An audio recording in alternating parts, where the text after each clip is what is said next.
Good evening, everybody. Welcome to live from Redfearn's bar on the Tuesday before the Championship restart. Despite the football restarting soon and the giant queues at Primark and the likes, we're still here. We're still doing what we've been doing since lockdown started, although it's now probably a semi-lockdown with the way things are going on. But we've got more guests to look forward to over the next couple of weeks. On Thursday, we were joined by Ashley Ward, live from his really nice Cheshire home. But as the saying goes, you're not 19 forever. And we move on to tonight's guest, who's our 20th and a former Player of the Year back in 1984. Before I introduce him, though, please subscribe to YouTube, share on Facebook, retweet on Twitter, and get settled for the next 45 minutes or so as we speak to a former Red who, before he'd even turned 20, had lined up behind Mick McCarthy, played under Norman Hunter, and as mentioned already, had become the first ever goalkeeper to win Player of the Year at Oakwell. So a very warm welcome to Andy Rhodes. Ben, how are you doing, mate? Hi, guys. I'm doing well, Andy. Where in the country are you coming to us from tonight? And has all been well in the Rhodes household over lockdown? Yeah, we're in sunny home Firth, sat in the valleys there. Lovely setting, nice little evening. Look, back gardens, nice and sunny. Wife and my daughter are still here in lockdown with us. They're pottering around, but in a really sun-baked home Firth. Sounds lovely. Well, look, we know it was a brief spell initially at Oakwell, but it was a successful one, and it's where it all started for you in terms of football. So going back to being a Doncaster-born young lad, did you have trials with any other teams before you signed on with the Reds? Yeah, I mean, from school, Ben played Doncaster boys and whatever have you, and I went to Doncaster Rovers for trials. Billy Bremner, the manager, I went in there and had the usual week with them and did a bit of training in the school holidays. Unfortunately, it was a negative at the end of it all, and I ended up going back home and sent over to Barnsley. Anyway, it was the late and great Norman Hunter that brought you into the first team picture when you were I think you were 18. What was it like playing for someone of such stature at a young age? I mean, it was fantastic. I mean, it was Alan Clark who initially signed me. So obviously going there on trial as a 16-year-old was, these are my heroes. I was a Leeds fan as a kid, watching them. They were wonderful team. So Alan Clark signing me, and then Norman Hunter was only a player then. He was doing a lot of training with me, so I got sort of thrown up. Even a 16-year-old, I was training with the seniors quite a lot. So I was training with Norman and whatever as a player, and got a bit of an association. And obviously when Alan left and he got the Leeds job, and Norman took over, he'd seen me working day in, day out, so really for the gaffer, it was not a great big punt because he'd seen a lot of me training with me day in, day out, since I'd probably been at the club. So Norman got the job and gave me my debut, and blam, the rest is history. See, like you say, it was Norman that brought you into the squad, and we arguably just had our most successful season in history, and we finished, I think it was 6th in Division 2. Did you see that as a daunting challenge being brought in, or were you just super excited to be in the first team picture? Yeah, happy to be around it. I mean, it was pre-season really. So we went on tour to Bristol, and obviously with the Norman Hunter connection down with Bristol. And I remember it was me and Horney, because I think Gary Pearce, who were one of my heroes. I mean, I love Pearce. He was fantastic.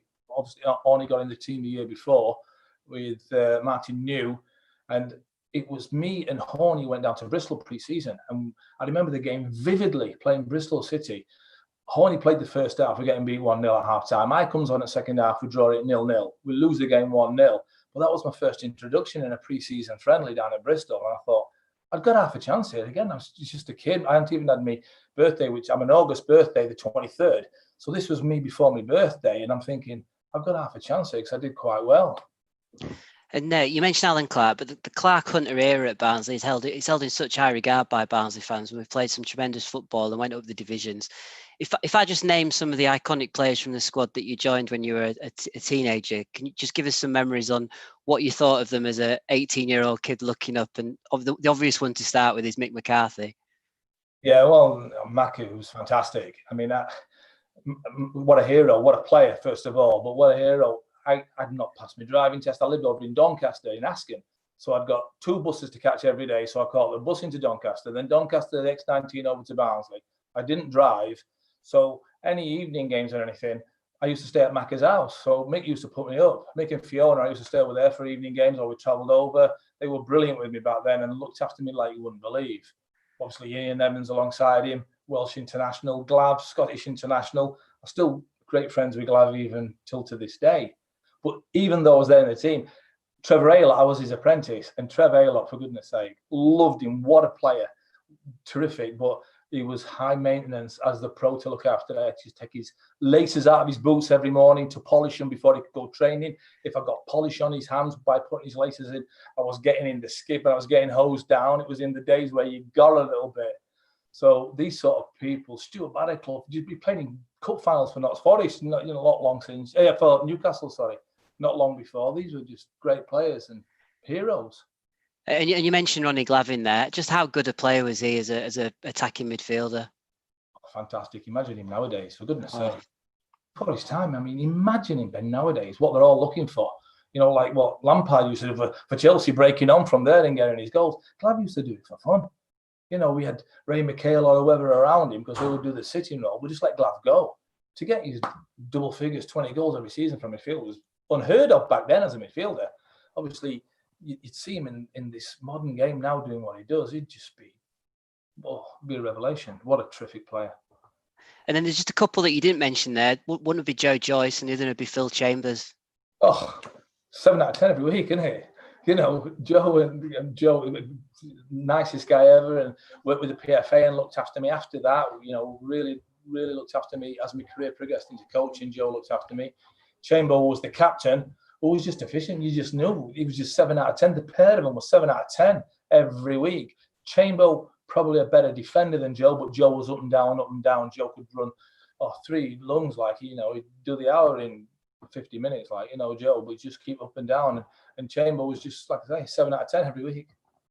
And you touched on it there with Trevor Aylott, but everyone talks about how different the modern game is to back then. And, with your coaching experience and being assistant at Oldham, how do you compare being a youngster in the first team then versus now? How's it changed?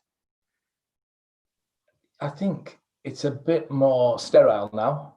I think, it's a very professional environment. Everything's regimented. Everything's, done by the book. Everything's, this is your role. This is your zone. This is your method. These are your tactics. This is what we're playing to. Back then, yes, of course, we had a structure and we had a framework to work from, but there was a little bit of license to, be a bit more personality in it and a little bit more yourself and enjoy yourself a bit more, probably, Whereas now I just feel it's a lot more professional, a lot fitter guys. The game's so quick, so technically better. Is it a better product? I'm not so sure about that. I just think a bit of identity of the individuals going out for it. I think back then you had a bit more reign to do what you wanted. I think now it's probably a little bit more sterile. And getting back to 83-84 season, I might be wrong on this, but I think in your first season you were one of 3 goalkeepers, but at the start of 83-84, which is probably when you were on pre-season, you were just one of 2. Do you remember thinking, and you've touched on it already, but I'm really ready to take over from Bobby Horn in goal if the chance comes? Absolutely. Yeah, I fancied it, not half, because like I said, I trained with them the season before. Piercy, Martin, New, Horney and myself, we trained as a group of 4. Piercy was brilliant with me. Piercy really fancied, really encouraged me, really pushed me. More than any of them, I got on great with Martin, who was a really nice guy, got on really well. Horney was in the team, so he knew that I was after his place. So mine and Horney's relationship was professional. It wasn't that close, it was professional, but Horney I knew was looking over his shoulder because he knew what I wanted to do. And even back then I was ambitious and Piercy was pushing me because Gaz was coming towards the end anyway. Martin, I think he'd been told he wasn't going to be kept. So Martin wasn't really around it. So he was quite relaxed. And Horney knew that I was after his place. So our working relationship was just professional rather than whereas Piercy was really pushing me the season before. And I knew when we went down that Bristol trip, I thought, I've got half a chance here. And we had a pretty awful start to the season, which I'm guessing is what led Norman to change things up a little bit. And can you remember which game it was that you made your Barnsley debut, or your football debut, should we say? Absolutely vividly. And the circumstances, it's like it was only yesterday. We weren't going great, and Horney had not had a great start to the season. And we took Jake Findlay on loan from Luton. So Jake came in and he was doing really well. We'd actually improved a little bit.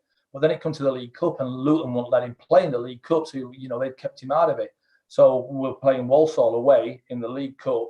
So Norman thought, well, throw me in. It was the League Cup. Luton won't let Jake Findlay play. Threw me in and did okay down there at Walsall. And then the replay back up at Oakwell and kept in between the sticks since then.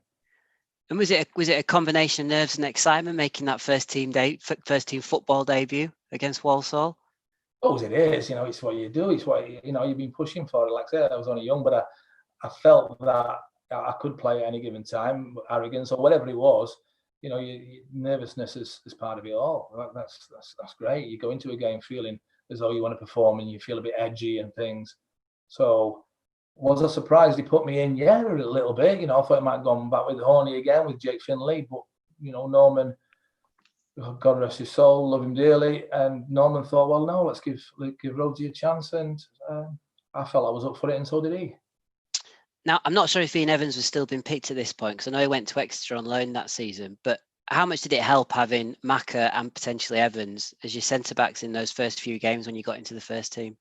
Yeah, well, it was them two. Yeah. I mean, he got gone by then, and they were terrific. Like I say, Maka was just a fantastic player, and Evo, as an international, was played at the top level. He played in the Premiership or the League One as it was then. He was just a sensible, calm person. Just led me into things. Obviously, the talking and communication as a young kid, you learn that as you're getting a little bit older. So back then, I was obviously talking rubbish most of the time, and Evo would just calm us down and have a nice manner about it all with us. So hey, going for crosses, the aerial stuff was never my strong point. Between the sticks, was making saves was what I was good at. It didn't really matter playing behind those two because I'd just shout away and Evo or Maka would edit away. So it was great. It was really comfortable for me to play behind two centre halves like that, because anything coming to the box, I'd just shout away. If they didn't win it, then I'd be behind them to hopefully make the save. And as I said, we started the season off pretty badly, but discounting those 4 defeats early doors, we weren't doing too bad by Christmas. But then our form nosedived after Christmas, and I think it took us until 18th of February to get a point, and the 25th of February to get our first win away at Leeds. So it was a good one. Was a lot of that down to how big an influence Mick McCarthy was when he went to Man City? It was, yeah. And again, him and Norman were having a bit of spat as well. So we got a bit in his way, whether he saw the move coming up. Maka was out the side, but hey, flipping out, you're taking out one of your best players, one of the best players. That's why he's gone to Manchester City, and then he's had the international career. You're taking out a fantastic player at the heart of your defence. Of course, it's going to be a loss to any side. And can you personally remember that run of defeats at the start of '84? Because even though you were playing, did you worry that your place was under threat and it was all starting to go a bit wrong? Oh, not really. Just going into them and just enjoying the moment. Gosh, did we all win? Of course we did. But did it matter to us the results? No, it was just really, I was finding my feet, trying to, carve out a career for myself. So it was all a little bit selfishly a personal performance. How well am I doing? How am I maturing? What am I learning? So it was really, yes, of course you want to win, and it is a team sport, and we want the team to do well, and we want the club to do well. But it was back then trying to find my feet and carve out a career for myself. So I was assessing myself more than I was assessing the team, really. And sadly, that run of defeats at the start of the year cost Norman his job, and he left the club in February. How big a shock was that to you and to the players at the time? Oh, yeah, absolutely. Back then, I mean, gosh, it was harsh, because we were doing well and it was well liked, and there was no obvious change to be coming in to make things any better or do anything about it. Obviously, Bob came in and did what he did. But yeah, it was a surprise. It was a shock and disappointing, really. And you say Bobby Collins came in, so he was Norman's replacement. Do you remember how different he was to Norman Hunter when he first came in? Absolutely chalk and cheese. Bob, fiery, ferocious, brutal with players, and mercenary with his assessments on you. I was in the youth team with Bob, playing with him, and the fights, and he'd want to kick people in training, want to kick his own under-18 side. He was very aggressive, very fiery character, very emotional, very fiery. Norman was a bit more calm, measured, and more reflective and thoughtful, really. And did you have a good relationship with Bobby Collins? Yeah. Good. No problem at all. Like I said, I played through the youth team with him, and obviously Bob was still doing the youth. As I got into the seniors by then, I broke into it and left the youth team behind. That was just the progression. So I had a perfectly good relationship with him. Yeah. And did he keep motivating you? Because I imagine when you break into the first team as a teenager and you're playing all these games, then suddenly you've got a managerial change. Did he give you the confidence to just keep going for the rest of that season? Not really. He weren't one of them, and you weren't back then. Even, Norman would be a quiet words with more players, but you didn't get any pats on the back. Well done, Andy. This, and yeah, you're doing great. That Bob never gave us anything of that. He was just, you were expected to do that. And if it weren't going great, you'd be told about it. Right. Well, we finished 10th in that season in Division 2 as form picked up slightly under Bobby. Particularly the month of April saw us pick up 3 wins, a draw and 2 defeats, but we only conceded 2 goals. Do you remember that being a bit of a purple patch in your season? Yeah, I remember turning it around and it going really strong, and the performances were picking up, and I felt like I was growing into the role more, and just learning the trade a little bit more, as you do with games. The more games you're playing week in, week out, just learning my job and learning my trade, and probably becoming a bit calmer about my game as it evolved a little bit. And I'm just going to read out a sequence of names before my next question, but it goes Joycey, McCarthy, Glavin, Alot Glavin, Rhodes. Just how proud were you to be named Player of the Year in '84? Not after boiling trophy. It's funny, because I was saying to you earlier, Ben, I used to stay at Mick McCarthy's house, and I remember going around to Mackie's house when he was putting me up, and I was seeing all those trophies in his house. And the season after, there was in my house or my mum and dad's house. So that was great, because I'd seen them all before, and I thought, I want a bit of that. And then, like I said, I got into the team. I'd seen them all in Mackie's house, and fortunately, I got on back to my mum and dad's house. That's brilliant. And then it was all changed with Bobby Collins in charge. Macca had left, Ronnie Glavin moved on, Ian Evans moved on. It felt like a summer or a season, I guess, of transition for Barnsley. Did it feel like that as a player going into that summer? Absolutely did, yeah. I mean, it was. That's what it was. Bobby wanted to put his own stamp on it. Great, that's what it is. And he obviously brought Clive Baker in as well, a goalkeeper who Mick Maguire knew from Norwich, because Mick was in the team then. We got him from Norwich, and Mick knew Clive, and we needed another goalkeeper, which is understandable. But Bob wanted to put his own stamp on, his own players, and build a team. So yeah, was it a total transition? Yeah, it was, of course. And you mentioned Clive Baker coming in, who in his own right was a brilliant keeper, just like yourself. It feels a strange one for someone like me looking back, but you were 20 years old. You'd had that full season in the team, reigning Player of the Year, and after just a handful of games the next season, you're on the bench and there's a new goalkeeper in the nets. Was that a struggle to get your head around at the time? Oh, absolutely. That's why I left. I mean, it was tough. I wanted to be playing every week. I had been playing every week. I was only out of the team because I got injured. And then Clive came in and Clive did okay. Then Clive got injured and I got back in the team again. And then I think I lasted 1 or 2 games back in the team. Bob took me back out again. I'm thinking, hold on a minute. I ain't done anything wrong here. I'm only not in the team because I was injured. If I'd have been fit, I'd have liked to think I'd still be playing. And I wasn't, which is obviously, the manager's prerogative. And from that point, the frustration of playing and doing what I did the season before, I just want to play football. I got to this point now of where I want to be playing every week, and that's why if I weren't going to be playing there, I want to be playing somewhere. So ultimately, you went searching for first team football and ended up at Doncaster Rovers. Was that the only option you had at the time, or were there a number of clubs after you at that point? Around to do, there was quite a few. It was alone initially, so there was quite 3 or 4 clubs, and I wanted to go. Billy Bremner was there actually. Billy Bremner was the manager who'd had me in on trial like as a kid, only 3 or 4 seasons before, and in the process of me agreeing to go to Doncaster, Billy had left and he took the Leeds job, and I got over there, and one of the players, Dave Cusack, had took over. So I'd agreed with Billy that I was going to go there on loan, and I'd done it there as Billy was there, and Billy was moving the next day. So it was really, I only went there because Billy was there, and I'd seen him before when I was on trial, and then he left. But he looked after me after that because I was in at Doncaster and doing okay, back in the team and playing at Doncaster, and Billy was at Leeds. And Leeds had Gordon Banks as the goalkeeping coach, and I used to go over training at Leeds with Gordon Banks all the time. So that was enough for me. I was really delighted with that because of the association with Billy Bremner and then my hero, Gordon Banks. Well, you played over 100 games for Donny, so it obviously went well regardless anyway. Your career was one that included 400 plus games, 10 different clubs. It's only right that we ask about a couple of them. So after Doncaster, you end up in Joe Royal's famous Oldham side for a couple of years in the late 80s. Everyone we've spoken to and everyone in football speaks so highly of Joe. What was he like to play for? Yeah, it was fantastic. The halcyon years, the team was great. Me and Joe and I, family friends now. I followed Joe around in my coaching career and went down to Ipswich to Man City and everything else. But, great friend, great person, was wonderful as a manager. His success is, what it is. That doesn't happen just by chance. It's because you know your onions, and you've got a nice manner about presenting it, and people respect you.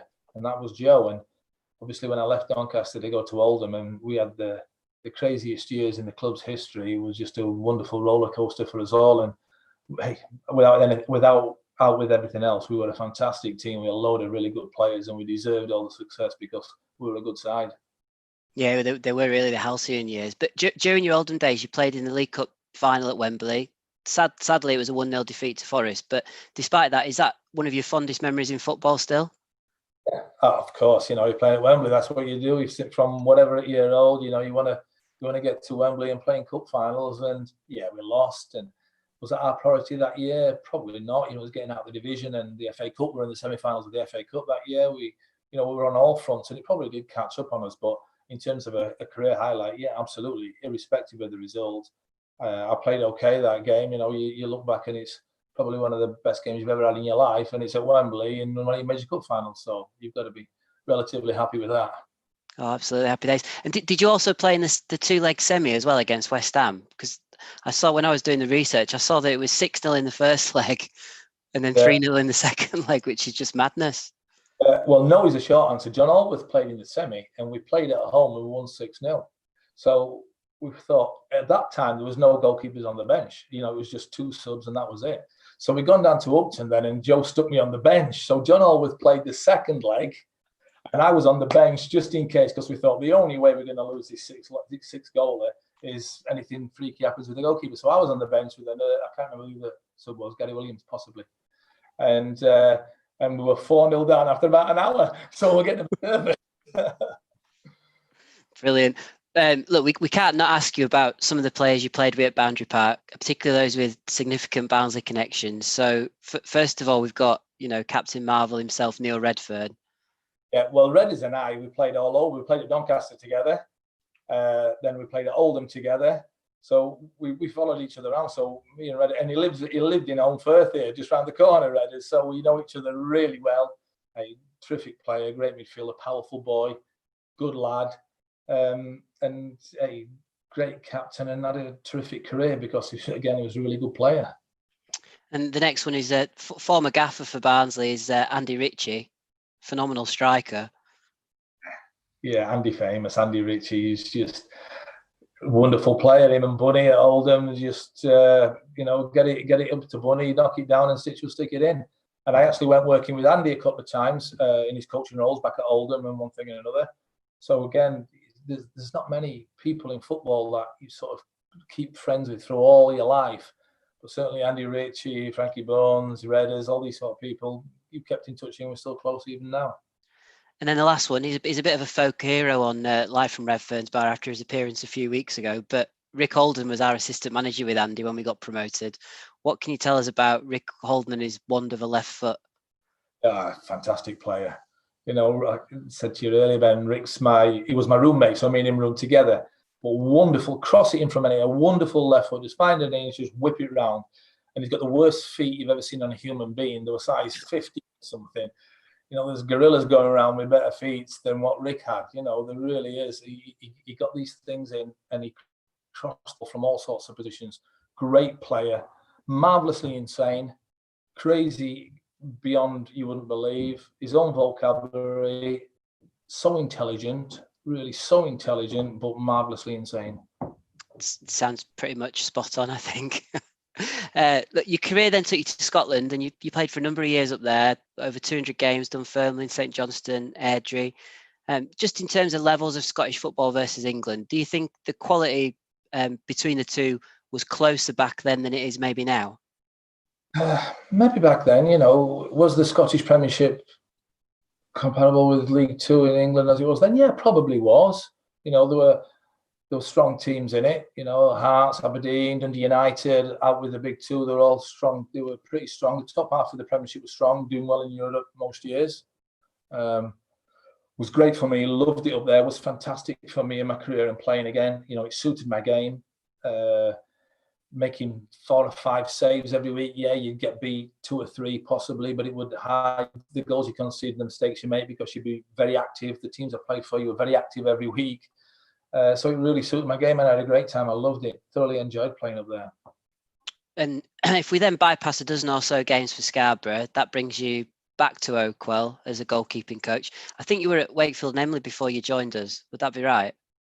Yeah, again, I was thinking about what I was going to do. I was John Henry Glad was manager of Emley, and I wanted to come back down to here. And sort of John Henry had offered me already. I got a chance of staying up there and playing, but John Henry had sort of said, "Look, come and do part time a couple of days." Eric Winstanley was still there, who was a massive influence for me. Rimmer was still there, a massive influence for me.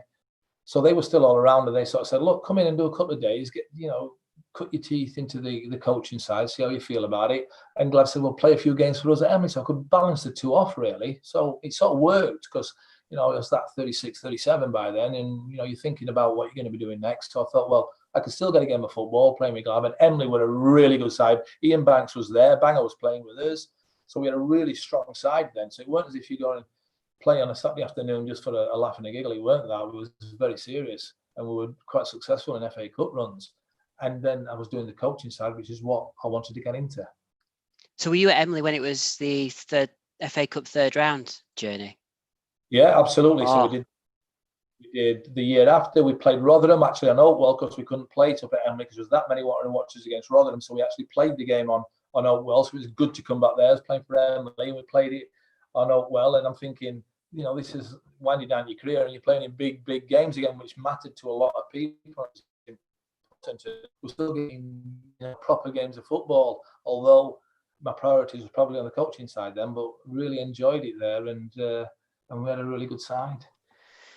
It was a real roller coaster during those 3 or 4 years that you were back at Oakwell, highs and lows. One low was seeing Super John lose the manager's job. Did you sense that John was struggling a little bit with moving from player to manager? Not really. I mean, I thought he had a really good manner. He was probably fighting the fact he was good friends with all the players. I think that was probably the toughest thing for him, to sever relationships, which is what they have to do. You really do have to do that, sever relationships, as it were. And he probably found that more difficult in terms of his knowledge and what he was delivering. I thought was great. I really respected him, and I thought he was good at it. I thought probably the thing that he was finding more difficult was just battling the fact that he was really close to these lads yesterday, and then today he's got to be, this, that, and the other, and he was finding that difficult more than anything else, really. Yeah, that makes total sense. It's what some of the other players have told us as well. Harry Basset then comes in, and we have this season where we get to Wembley. We scored for fun, and the good times were back at Oakwell from 2 or 3 years ago when we got promoted to the Premier League. What are your memories of that season and the heartbreak of losing out to Ipswich? Oh gosh, it was. I mean, it was a fantastic season. Great working environment with Harry and all his staff. It was a wonderful working environment. The club was rocking. The games, the fans, the place was alive again. It really was. And we should have gone up that year, for goodness sake. Georgie, what a miss, Georgie. I can still remember it now. Ristov should have done it, shouldn't he? Should have scored. Gosh, and we felt that we should have won that game. Hey, we didn't, and Ipswich had missed out a few years before, and they probably felt that they deserved it. And hey, they had a good side as well. And I've met all them lot since I worked down there, and hey, respect to them lot. But we just felt we had a chance that year, and it was a shame because the club and the environment was a fantastic working environment. And sadly, after the Wembley defeat, there was a bit of turmoil followed after that game in terms of the football club. Harry Basset was sacked. Nigel Spatman was brought in. What was Nigel Spatman like coming in to replace someone like Dave Basset?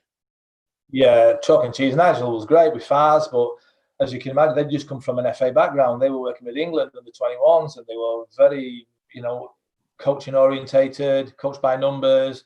It was all that, and it was very, very, very technical. Whereas Harry wanted the place to be bouncing and lively and music on and telling gags and atmosphere. And that was what we've just gone from with Harry, getting so close to Nige and Faz, changing it to a very professional, coaching orientated, technical environment, which is, hey, it's what it is. And there's places for both. I can see that. So all I would say is it was chalk and cheese, the two different styles in which Harry wanted a team to be managed, and the way that Nigel and Faz did things.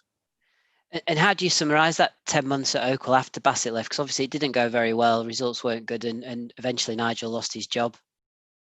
Yeah, it was tough. You know, he tried to implement things. He obviously come from an environment working with England where the players possibly were a little bit technically better than what we had there. You know, we were all on spirit and enthusiasm and brightness, and you know, we had good players, but he just tried to make it a little bit more technical and a little bit, you know, coaching this and coaching that, and without giving players probably the reign they had from the previous year with Harry. So it was difficult, and players were finding that difficult. And then it came to, then you left Oakwell shortly after Spatman, I think it was. How did that come about? And was that a move that you wanted, or was it something that you decided with the club? Yeah, well, only because it was Manchester City and Joe Royal was there doing the seniors, and Jim Cassell's who worked with us at Oldham. He was running the academy, and the bunch of goalkeepers there. And you know, it was just a change of environment, change of scenery again. And like I say, it was probably because of Joe and Jim Cassell's really. And no, we haven't mentioned him yet, but your son Jordan Rhodes was on our books at the time. Would have loved a 36 goal a season striker to come through the academy. Is it right that he moved down to Ipswich when you got the Ipswich job, and that was just a family move, nothing to do with the football club? Absolutely, all of that. Yeah, I mean, we relocated. We were living up here. We lived up on Staincross Common when I was working at Barnsley and at Man City. But then when Joe got the Ipswich job and wanted to take me down to Ipswich, we relocated. Jordan had been playing with Highland Falcons. He'd just got into Barnsley's academy and was pretty settled. Joe, the people down at Ipswich quite liked him down there, and they had to come to some sort of agreement with Barnsley and financial just to take him out, purely because he was still a kid. We're putting him into school in Ipswich. We're relocating. That was it. Nothing more than that. And how's Jordan feeling about the championship restart at Wednesday? Yeah, looking forward to it. You know, we've been back training in a couple of weeks now. He's moved back up into the area now. He lives up at Thurgoland area up there now, and he's settled in and looking forward to the start of the campaign starting up again. And look, last few questions now. We're in the home stretch as we look back at your career in total. You mentioned a couple of names earlier, so that might be the answer to this one. But who do you credit with helping you have such a big impact at Barnsley as a teenager? Well, I mean, Piercy really helped me out. Gary Pearce really helped me out on the coaching side and helping me out. He was still a goalkeeper, and he was helping me out on the field. But you know, Rimo was a goalkeeper. Norman Remington, who was, you know, friend all the way through my career, and somebody I went down and saw every single time I could go down and have a conversation. But because Rimo had experienced just about everything in football, but predominantly he was a goalkeeper, and I'm a young kid in the team, so my help through all of that is Rimo all day long. Brilliant. And then who had the biggest influence on you throughout your football career, so not just at Barnsley? Probably Joe Royal in terms of playing and moving me around. So as a player, obviously I left there. I played for Joe at Oldham, and then we kept in touch over the years. And when I got into the coaching side, Joe looked after me and kept me involved with that and took me everywhere with him. So probably Joe Royal, you know, through my career. But certainly on the playing side and the goalkeeping side, it was Rimo. And obviously, you've worked with a lot of goalkeepers, but played with a lot of goalkeepers. Who is the best goalkeeper that you worked with or played with throughout your career? Well, when I went over to Man City, the first job after leaving Barnsley, I worked predominantly with the academy down. The seniors were Peter Schmeichel was in, but we had really strong seniors. But I was working with the 23s and below. So Schmeichel was there, David Seaman was there, David James was there. They were on the senior level, so you'd see them. Nicky Weaver, England international, Weeds was there. But I was working day in, day out with Kieran Westwood, Wayne Hennessy, and Kasper Schmeichel. So they were the ones that I went over and I'm thinking, flipping out, what a three these are, you know, to work with. So I was working with them day in, day out. They were only kids then, 16, 17, 18, 19, but working with those. And then when we go up to the seniors at Carrington, and you'd either have David James there, David Seaman there, or Peter there, you know, so you're around them environments. So certainly when I went into City, you know, it was a really strong goalkeeping department. Some phenomenal names there. Yes. Look, because of your goalkeeping coach background, this next question, I think Dave Watson had to retire when you were at the club. Did you get a chance to work with him, and how sad was it that someone so talented had to call it a day so early? Absolutely. I got to work with Dave. Yeah, it was mainly through his rehab really towards the end. He was battling his injuries, and I was in there, and he was We do sessions just quietly trying to just get him back. So he's mainly on his rehab side, but oh, what a tragedy! What a goalkeeper! What a fantastic goalkeeper! Probably the best Barnsley's ever had. He really probably was the best goalkeeper that Barnsley's seen, and to have his career cut short by injury was such a shame. But again, he's had a fantastic career as a goalkeeping coach now, and I know he's really well respected in that field. Yeah, absolutely. And look, this next question, I don't know whether this will come from your playing days or when you were a little bit older in your coaching days at Oakwell. Do you have a funniest Barnsley memory that just sticks in the mind? Funny Barnsley memories. Not especially funny ones. It was just back in the day where you would just what they could get away with back then, what you do now, not really funny moments. There's always humour and funny things. And Ronnie Glav would probably the one where Ronnie Glavins cut Bobby's socks in half, which was what Glav did. He'd cut your socks off, which is neither here nor there with that. But Bobby didn't take too kindly to it. So Bob found his socks. He'd wear these silk socks. He pulls them straight on. They come all the way up his leg because Glav's cut the toes out of him. Bob goes hunting around the club to fight the Glav because Glav's cut these socks off. So they're running around and Bob wants to fight him. He really has not had he's had a sense of humour bypass, didn't respect what Glav had done to his socks and wanted to beat him up. Jeez. Good old day. And then the last question to finish off. We know a certain Barnsley favourite by the name of Steve Agnew is your brother-in-law. Do you think you can self-nominate him to come on here over the next 2 or 3 weeks? Well, I'll ask him. Funny enough, I spoke to him earlier. Like he was just, he was asking me about 1 or 2 things. He phoned up earlier, and we were just talking away. And I said I was on this tonight, so I'll throw it in and see how it goes. He might be tuning in, have a little look at this. So I said I'm on tonight, so have a look at it. But yeah, he was just on the phone about an hour ago there, so I was telling him on. So hopefully he's watched it. And I'll have a little quiet word for you. I'll see if I can get him on for you. And I'm sure Steve won't mind at all that you've signed him up for a Live from Redfearn's bar slot. So not at all. They're still in the FA Cup and all sorts. So he's just telling me they've got 3 games in 6 days next week. So he's got a tough old week going on. Oh, for God. Well, look, Andy, thanks so much for your time and that trip down memory lane. I know you were put forward by an Oldham contact, so we really appreciate you answering the call and coming on to talk to us. Hey, Ben, it's a pleasure anytime, mate. Top man. Look, we've got a few things to give shout out for before we sign off, so listen up in case you missed any of these. Last week, in collaboration with Barnsley Football Club, we had an hour with our CEO, Dave Murphy, to chat everything from championship restart, season tickets, iFollow, club ownership, and a whole bunch of other stuff. These are all questions sent in by supporters, and that video is free to watch over on iFollow now, so that's a good one to get in your diary before the game on Saturday. And then on the back of that chat with Dane, the club very kindly supported us by agreeing for Sol Bauer and Jacob Brown to appear here live on Redfearn's bar next Tuesday and Thursday. As always, though, it's subject to change, even more so with the craziness that is the football season in 2020. And then last but not least, this Thursday, as in 2 days away, we're taking on Sky Sports and bringing together Andy Giddins from BBC Radio Sheffield, Leon Wobshaw from the Yorkshire Post, and Doug O'Kane from the Barnsley Chronicle. And we're going to look back at the season so far, pick out some highlights, and then have a look at the game against QPR this Saturday and what the mood must be like at Oakwell as we start this mini relegation fight, I guess, from a journo's perspective. Andy, sorry to leave you hanging there, but thanks once again for tonight and best wishes to you and the family, other than the Chef Wednesday results. Thanks, Ben. Cheers, mate. Anytime. Speak soon. Good night, everyone, and we'll see you on Thursday for the next Live from Redfearn's Bar.